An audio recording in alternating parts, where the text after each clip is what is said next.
میرے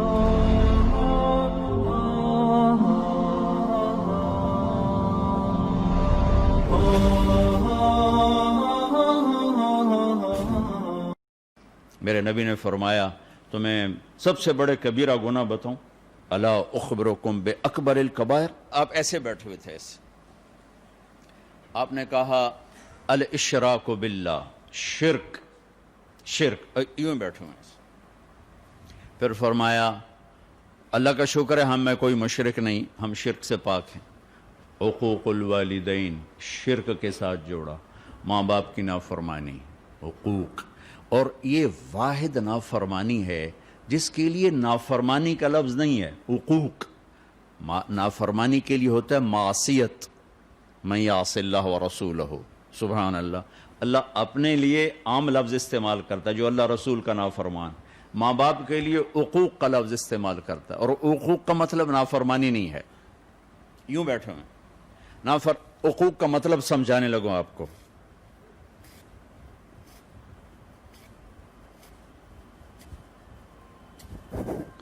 اس کو حقوق کہتے ہیں، کسی چیز کو پرزے کر دینا، تباہ و برباد کر دینا۔ اللہ اکبر، اللہ یوں کہہ رہا ہے ماں باپ کی نافرمانی تمہیں ایسے پرزے کر دے گی، ایسے تباہ و برباد کر دے گی۔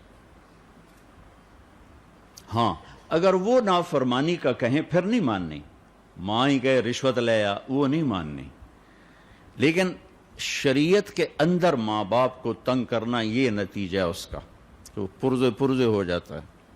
میرے نبی نے فرمایا کبھی میری ماں زندہ ہوتی نا تو تم دیکھتے میں اس کی خدمت کیسی کرتا۔ میں عشاء کی نماز کے مصلی پہ کھڑا ہوتا اور سورۃ فاتحہ شروع کر چکا ہوتا، فرض، سنت نہیں، نفل نہیں، فرض کا میں نماز شروع کر چکا ہوتا، اور ادھر سے میرے گھر سے آواز آتی محمد، تو میں نماز توڑ کے کہتا لبیک اماں جان، لبیک یا اماہ، لبیک یا اماہ، ماں جی حاضر، نماز بعد میں پڑھوں گا، ماں جی حاضر۔ یہ وہ ہستی ہیں ماں کی خدمت کی جو تمنا کر رہے ہیں، جن کو اللہ نے جنت کی چابی پکڑائی، جن کو اللہ نے تاجدار ختم نبوت بنایا، جن کو اللہ نے سبب کائنات بنایا، جن کے وجود کی قسمیں اٹھائیں، لعمرک، میرے محبوب آپ کی جان کی قسم، جن کے چہرے کی قسم اٹھائی، والضحا، آپ کے روشن چہرے کی قسم، جن کی زلفوں کی قسم اٹھائی، واللیل اذا سجا، آپ کی سیاہ زلفوں کی قسم، جن کے شہر کی قسم اٹھائی، وہذا البلد الامین، جن کی زبان سے نکلے بول کی قسم اٹھائی، لعمرک انہم لفی سکرتہم یعمہون، جن پر اترنے والی کتاب کی قسم اٹھائی، تورات، زبور، انجیل کی قسم نہیں اٹھائی، قاف والقرآن المجید، جن کی رسالت پر قسم اٹھائی، یاسین والقرآن الحکیم انک لمن المرسلین، جن کا وکیل، یہ جو وکیل بیٹھے ہوئے ہیں یہ دلیل پیش کرتے ہیں، قسمیں نہیں اٹھاتے، قسمیں گواہ اٹھاتا ہے۔ اگر وکیل بھی قسمیں اٹھانے لگ جائیں تو ان کے دلائل کمزور پڑ جاتے ہیں، تو میں قربان جاؤں، میرا اللہ اپنے نبی کا وکیل بھی بنتا ہے، گواہ بھی بنتا ہے، وکیل بن کے دلائل دیتا ہے اور گواہ بن کے قسمیں اٹھاتا ہے، دونوں کام اکٹھے ہی، ادھر گواہ الگ ہوتا ہے، وکیل الگ ہوتا ہے۔ تو وکیل قسمیں پہ نہیں آتا، دلائل پر آتا ہے، اور گواہ قسم اٹھاتا ہے، تو میرا اللہ دونوں کام اکٹھے کر رہا ہے، والنجم اذا ہوا، گواہ بن رہا ہے، مجھے اس ستارے کی قسم، پورے ستاروں کو، نظام کائنات کی قسم، ان گھومنے والے ستاروں کی قسم، ما ضل صاحبکم وما غوا، یہ اللہ تعالیٰ گواہی دے رہے ہیں۔ پھر اب وکیل بن رہے ہیں، ما ینطق عن الہوا ان هو الا وحی یوحی علمہ شدید القوی ذو مرۃ فاستوی وهو بالافق الاعلی ثم دنا فتدلی فكان قاب قوسين أو أدنى فأوحى إلى عبده ما أوحى ما كذب الفؤاد ما رأى أفتمارونه على ما يرى۔ وکیل بھی بنتا ہے، گواہ بھی بنتا ہے، وکیل صفائی بھی بنتا ہے اور گواہ بھی بنتا ہے۔ یہ وہ ہستی ہیں جن کو اللہ تعالیٰ نے، یہ تو سارے چھوٹے فضائل ہیں، یہ وہ ہستی ہیں جن کے آگے سے اللہ نے سارے پردے ہٹا کر اپنا آپ دکھا دیا. پیچھے گلکڑی رہ گئی. موسیٰ علیہ السلام نے کہا تھا ایک دفعہ دکھاؤ تو صحیح.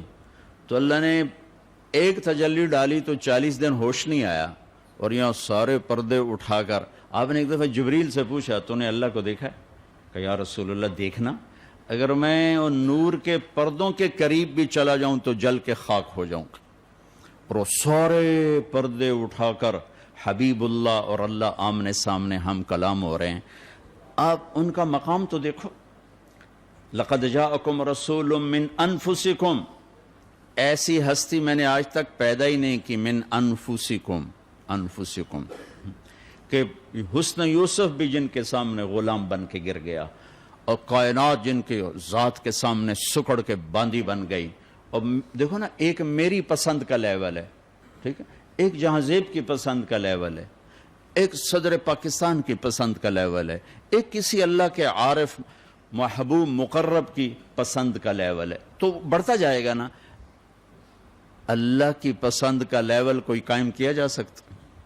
تو جسے اللہ کہے آپ میرے حبیب ہیں, وہ کیا چیز ہوگی؟ جیسے اللہ اپنی ہر صفت میں لامحدود ہے تو اپنی پسند میں بھی لامحدود ہے, تو جسے انہوں نے چنا وہ کیسے ہوگی؟ میری زبان کیا کہہ سکتی؟ من انفسکم, من انفسکم. ایسا ہے کوئی ہے کائنات میں؟ ایسا ہے کوئی کسی کو بنایا ایسے؟ ہاں, بنانے میں تو سب سے پہلے بنایا, ظہور سب سے آخر میں ہوا. ابو ہریرہ نے پوچھا یا رسول اللہ آپ نبی کب بنے تھے؟ تو اس کا جواب ہے 40 سال کی عمر. تو آپ نے کہا ابو ہریرہ ابھی آدم کی مٹی کٹھی نہیں ہوئی تھی کہ میں نبی بن گیا تھا. ہاں سبحان اللہ. ظہور ہوا 571 عیسوی 22 اپریل 12 ربیع الاول 1 جیٹھ 628 بکرمی, پیر کی صبح 4:20 پر. 4:20 پر میں اس لیے کہتا ہوں کہ آپ پیر کی صبح صادق میں تشریف لائے. جس سے صبح صادق کا مطلب ہے کہ ادھر دنیا کا سورج نکل رہا تھا اور اس کے ساتھ ہی نبوت کا سورج بھی نکل رہا تھا. یہ مناسبت ہے. ادھر دنیا کے اندھیروں کو دور کرنے کا سامان ہو رہا تھا اور ادھر دل کے اندھیروں کو دور کرنے کا سامان ہو رہا تھا. اور ربیع الاول, ربیع کہتے ہیں بہار کو, ادھر دنیا کی بہار آ رہی تھی اور ادھر دین کی بہار آ رہی تھی. یوں اللہ نے اس کو جوڑ بیٹھایا. تو میں نے مکہ میں دیکھا کہ 22 اپریل کو صبح صادق کب ہوتی ہے, تو 4:20 پر تھی, تو میں کہہ دیتا ہوں 4:20 پر. مطلب یہ کوئی پیچھے سے لکھی ہوئی بات نہیں ہے. اس وقت تو گھڑیاں نہیں تھی, گھنٹے نہیں تھے. اب میں اضافہ کر سکتا ہوں کہ 22 اپریل کو 4:20 پر صبح صادق ہوتی ہے. لقد جاءکم رسول من انفسکم, ایسی ہستی ہیں کہ کوئی ان جیسا ہے نہیں. پھر دوسرا ہے لقد جاءکم رسول من انفسکم. اس آیت, اس لفظ کو دو طرح پڑھ سکتے ہیں. ہم پڑھتے ہیں من انفسکم, میں افریقہ گیا وہاں پڑھتے ہیں من انفسکم. انفس کا مطلب بتا دیا کہ ایسا کوئی ہے, ایسا کوئی ہے, کوئی دکھاؤ, کوئی دکھاؤ, کوئی دکھاؤ. من انفسکم کا مطلب ہے ایسا خاندان کسی کا ہے, ایسا نسب کسی کا ہے, ایسا گھرانہ کسی کا ہے, ایسی عالی شان نسبت کسی کے پاس ہے, کوئی ہے جس کی پیڑھی آدم تک جاتی ہو. یہ واحد گھر ہے جس کو محمد مصطفیٰ عالم کی طفیل آدم تک ایسا پاک کیا کہ میرے نبی نے فرمایا کہ میرے باپ عبداللہ سے آدم تک کسی نے زنا نہیں کیا کبھی بھی, کبھی بھی. ایسا پاکیزہ نسب دیا. انفسکم, سب سے عالی نسب, محمد بن عبداللہ بن عبد المطلب بن ہاشم بن عبد مناف بن قصی بن کلاب بن مرہ بن کعب بن لوی بن غالب بن فہر بن مالک بن نضر بن کنانہ بن خزیمہ بن مدرکہ بن الیاس بن مضر بن نزار بن معد بن عدنان بن اود بن حمیسہ بن سلامان بن عوس بن بوز بن قموال بن ابی بن عوام بن ناشد بن حزا بن بلداس بن یدلاف بن طابق بن جاحم بن ناحش بن ماقی بن عیفی بن عبقر بن عبید بن الدعاء بن حمدان بن سنبر بن یثربی بن یحزن بن یلحن بن ارعوا بن عیدی بن زیشان بن عیسر بن اقناد بن ایہام بن مقصر بن ناحد بن زار بن سمی بن مزی بن عوض بن عرام بن قیدار بن اسماعیل بن ابراہیم بن آذر بن ناحور بن سروج بن رعو بن فائج بن عابر بن ارفشاد بن سام بن نوح بن لامک بن متوشالہ بن ادریس بن یرد بن ملہ الایل بن قینان بن آنوش بن شیس وبن آدم علیہ الصلاۃ والسلام من انفسکم. ہے کوئی ایسا؟ ہے کوئی ایسا؟ کوئی ہے؟ دکھاؤ. کوئی ہے؟ نہ ذات میں اس جیسا ہے یعنی شخصیت، اور نہ سلسلہ نسب میں کوئی اس جیسا ہے، نہ ایسا عالی خاندان ہے کوئی، نہ کوئی ایسی عالی ذات ہے کوئی کہ جن کے وجود کی میرا رب قسمیں اٹھائے. سارے نبیوں کی سرداری کا تاج سر پہ سجایا، اور پھر نام بھی کیا رکھا؟ محمد، احمد. آپ کے نام تو خیر بہت ہیں، جتنی صفات ہیں اتنے نام ہیں، تو صفات تو لامحدود ہیں، لہذا نام بھی لامحدود ہیں. جو علماء جمع کر سکے، وہ میرے پاس ایک کتاب ہے 1177 نام ہیں میرے نبی کے جو جمع کیے جا سکے. وہ اس سے بہت زیادہ ہیں، جمع اتنے ہوئے، یہ نہیں کہ اتنے ہی ہیں. انسانی علم یہاں تک پہنچا ہے، اس سے آگے پہنچ نہیں سکا ہے. لیکن ان میں سے جو میرے رب نے اپنے نبی کا نام رکھا محمد ومبشر اور احمد. ما كان محمد ابا احد من رجالكم ومبشرا برسول ياتي من بعد اسمه احمد. میں صرف ان دو ناموں کا تھوڑا سا اللہ رسول کو کوئی بیان نہیں کر سکتا. یہ انسانی اوقات سے باہر ہے، انسانی بساط سے باہر ہے. اس لیے ہم بیان کرتے ہیں کہ ہمارا اللہ رسول کی تعریف کرنے والوں میں حصہ پڑ جائے، اور کوئی تھوڑی ہماری ایمان کی شمع روشن ہو جائے.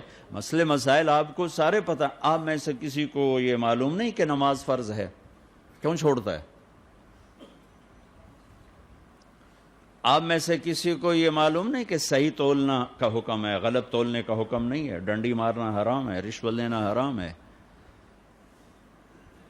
تو میں فتوے کی زبان نہیں بول رہا، میں اللہ رسول کے عشق کی زبان بولنا چاہتا ہوں کہ عشق آدمی کو بہت کچھ کروا دیتا ہے، عقل حیران رہ جاتی ہے. بے خطر کود پڑا آتش عشق میں نمرود، عقل محو حیرت ہے تماشا لبے بام ابھی. عشق ہو میں عشق کما میں دل رکھیں وانگ پہاڑاں ہو، سہ سہ بدیاں ہزار علامیں کر جانے باغ بہاراں ہو. منصور جے چک سولی دیتے جڑے واقف کل اسراراں ہو، سجدیں سر چائیں نبا ہو توڑے کافر کہن ہزاراں ہو. عاشق سوئی حقیقی جڑا قتل معشوق دے مننے، سر نو جوڑے تے مکھ نہ موڑے بھمیں 100 تلواراں کھنے. سچا عشق حسین علی دبا ہو، سر دتے تے راز نہ بھنے. تم رشوت کہتے ہو، تم جھوٹ کہتے ہو، جب اللہ رسول میں تھوڑی جی چنگاری لگ گئی نا، ہائے ہائے ہائے، تمہیں قربان ہونا محبوب نظر آئے گا. کربلاؤں کی تاریخ کے پیچھے فلسفہ نہیں ہے، عشق ہے. کربلاؤں کی تاریخ کے پیچھے قانون نہیں ہے. قانون تو کہتا جان بچانے کے لیے بیعت کر لو، جائز ہے، بعد میں مدینے جا کے توبہ کر لینا جائز ہے. قانون یہ بتاتا ہے، اور عشق بتاتا ہے نیزے پہ چڑھنا میری سرداری اور عزت.